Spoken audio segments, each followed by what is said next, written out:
maalin wanaagsan saaxiibayaal u diyaar garooba warbixinadeena ku saabsan caalamka iyo waliba sidoo kale arrimaha Soomaaliya waa sabti taariikhduna waxay ku beegan tahay 5 Maarso sanadka 2022 waxaan naga daawanaysan channelladena YouTube-ka sirta wararka iyo Dabaasha TV qaybtana waxaan ku eegi doonaa dhacdooyinkii ugu waaweyn ee caalamka gaar ahaan waxa ka soo kordhay dagaalada wali ka soconaya dalkaasi Ukraine ee Ruushka iyo sidoo kale Ukraine u dhaxaya kama marna dhacdooyinka ugu waaweyn arrimaha Soomaaliya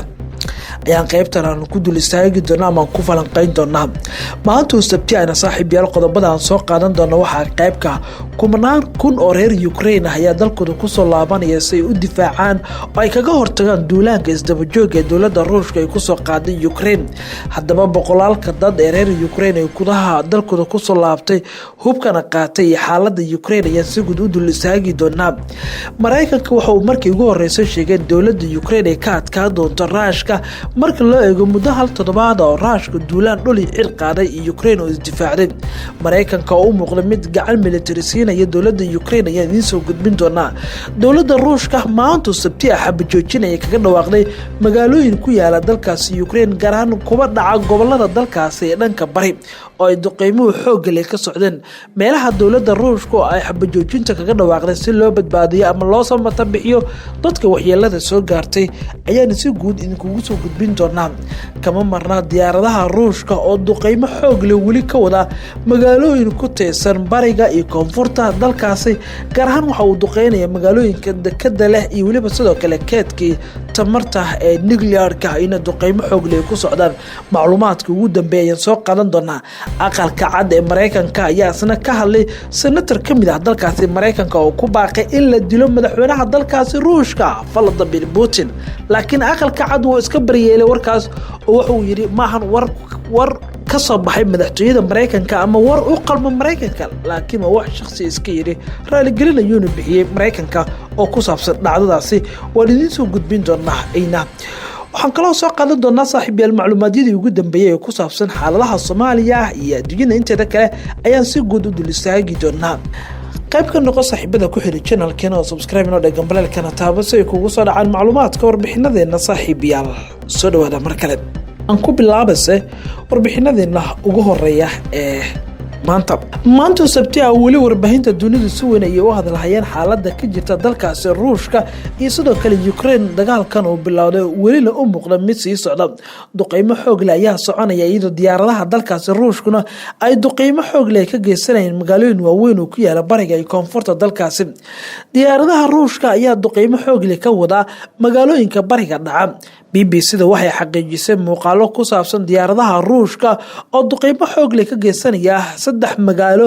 oo kamid ah magaalada Mariupol halkaas oo maalmihii la soo dhaafay ay ku hareeraysanayeen ciidanka Ruushka iyo magaalooyin kale koonfurta dhaca oo duqeymo ay ka socdaan magaalo ku taala koonfurta dalkaasi Ukraine waxa ku nool in ka badan ilaa 400 oo qof waana magaalo dhacda xadka Ruushka oo Ukraine la leeyahay waana magaalo marin muhiim u ah marka loo eego labada dalba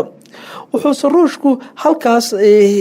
duqeymo xoog leh ku isticmaalay labadii maalmood ugu dambeysay magaalada la duqeeyay waxa ku xogan kooxaha fallaagada oo marin muhiim u ah kuwaas oo la sheegay in iskaga kala gudbaan labada dal oo fallaagada ah Ruushka ayaa diyaaradaha droniska ku duqeeyay magaaladan oo lagu magacaabo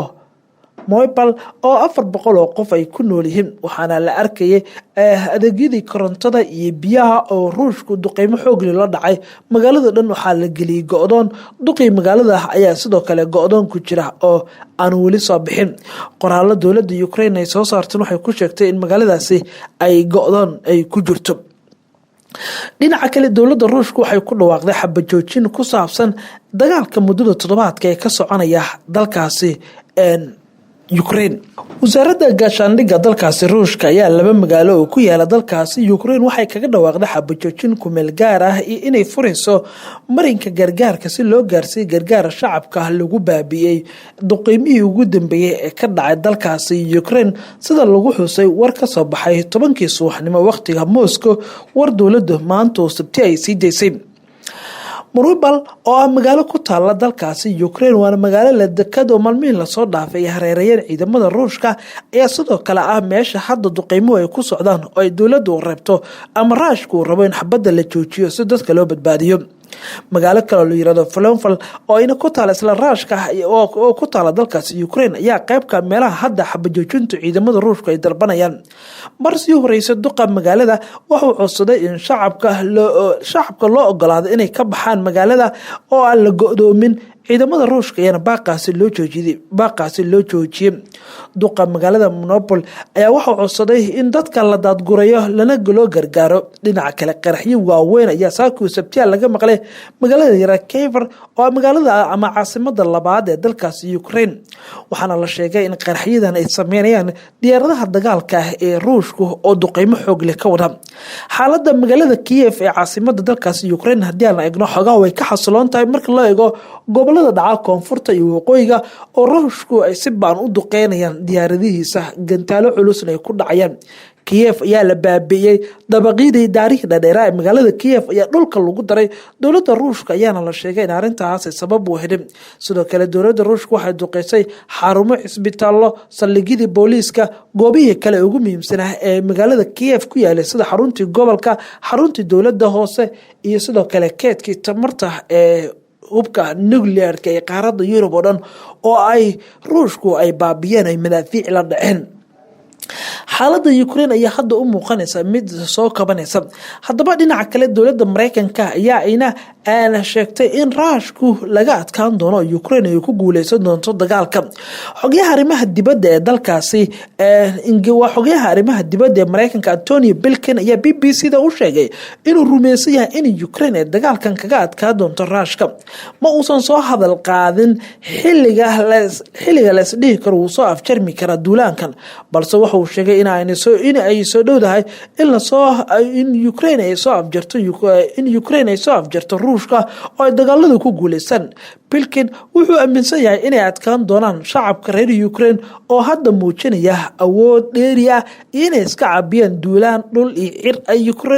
Ukraine lagu soo qaaday Ruushka muddo hal isbuuca. sidoo kale Ruushka ayaa isku dayay inuu afgembiyo dowladda Ukraine iyo shacabkeedaba oo halkaas awood military ku qabsado. duulaanka Ruushka iyo Ukraine markii wuxuu ahaa in 2 maalmood ama 3 maalmood guud ahaanba dalkaas Ukraine Ruushka uu ku qabsado inuu maamulo. hase yeeshee arrintaas ayaa hadda muuqan.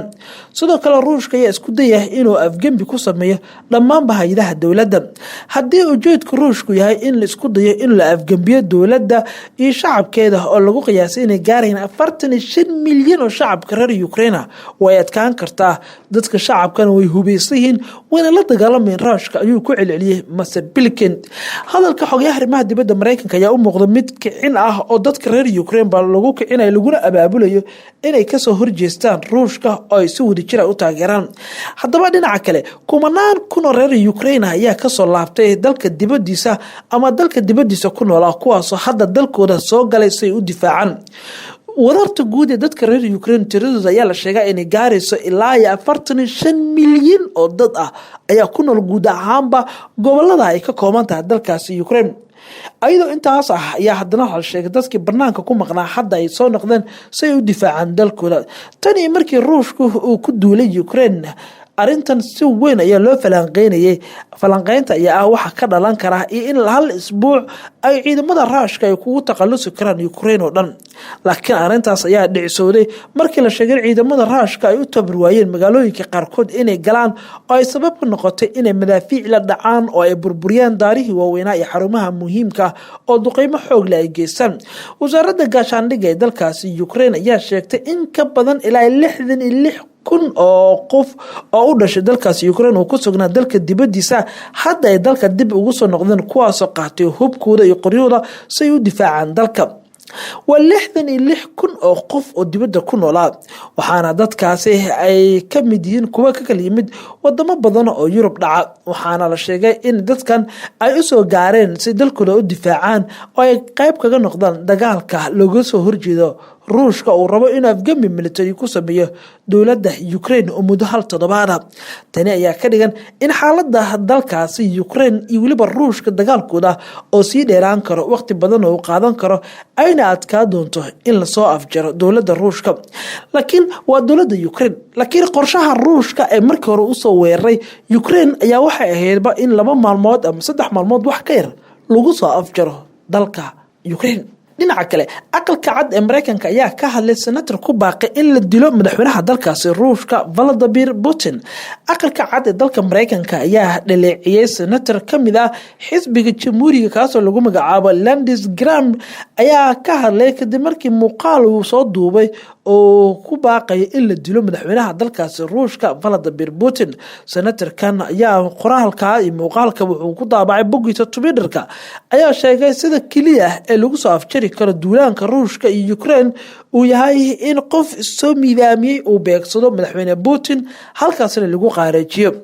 dhinaca kale xogaha warfaafinta aqalka cad ee Mareykanka John Bekis ayaa ku gacan saaray hadalka ka soo yeeray senatorka isla markaana sheegay in hadalkaas uusan ahayn mowqifka dowladda Mareykanka manahan hadal ka turjumaya dowladda Mareykanka sida uu yiri. Hadalka ka soo yeeray senator Graham waxa si weyn oo cara leh u dhaleeciyay ama loogu dhaleeciyay gudaha Ruushka iyadoo safiirka u fadhiya Mareykanka waa safiirka u fadhiya Ruushka ee Mareykanka wuxuu ku eedeeyay in senatorkan uu muujinayo nacayb u qabo madaxweynaha Ruushka. Vladimir Putin ayaa loo arkaa hadda inuu yahay hogaamiye dhawaan gala sababna u yahay dagaalada weli ka holcaya dalkaasi Ruushka waa dalkaasi Ukraine. Ruushka ayaa ilaa hadda wax hadaf ah aan ka gaarin dagaalkan muddada 2 toddobaad ee ka socday dalkaasi Ukraine. Waa saaxiibayaal warbixinadeena ayaan halkaas ku soo koobaynaa qodobadan iyo ugu waaweyn qodobadan wixii soo kordha idaacadeena kale ayaan ku faahfaahin doonaa caawa nabadgelyo.